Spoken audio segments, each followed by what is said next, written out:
What you have achieved at age 40 അതിലാണ് നമ്മൾ ശേഷിക്കുന്ന ആയുസ്സിൽ ജീവിക്കാൻ പോകുന്നത്. ബോൺ ഹെൽത്തിന് നിങ്ങൾക്ക് നിങ്ങളുടെ ആരോഗ്യമുള്ള കാലത്ത് ചെയ്യാൻ പറ്റുന്ന ഏറ്റവും പ്രധാനപ്പെട്ട കാര്യങ്ങൾ അതൊന്ന് പറയാമോ?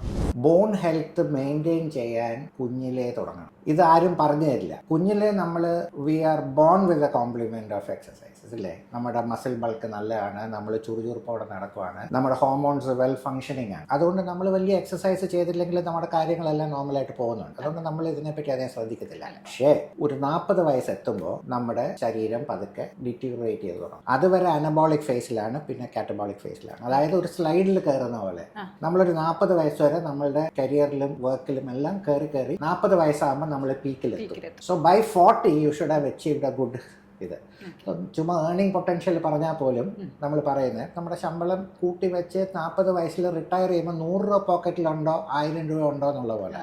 അതുകൊണ്ട് exercises have to start at a younger age. അപ്പോൾ കുഞ്ഞിലെ എക്സസൈസ് തുടങ്ങിയാൽ മാത്രമേ നമ്മൾ ഈ ഒരു 40 വയസ്സാകുമ്പോൾ നല്ല ബോൺ മാസ് ഉണ്ടാവുള്ളൂ, നല്ല കാർട്ടിലേജ് മാസ് ഉണ്ടാവുള്ളൂ, നല്ല മസിൽ മാസ് ഉണ്ടാവും. ഈ നമ്മൾ 40 വയസ്സിൽ ഉണ്ടാക്കിയിട്ടുള്ള ബോൺ മാസ്, കാർട്ടിലേജ് മാസ്, മസിൽ മാസിലാണ് ശേഷിക്കുന്ന ആയുസ് നമ്മൾ ജീവിക്കാൻ പോകുന്നത്.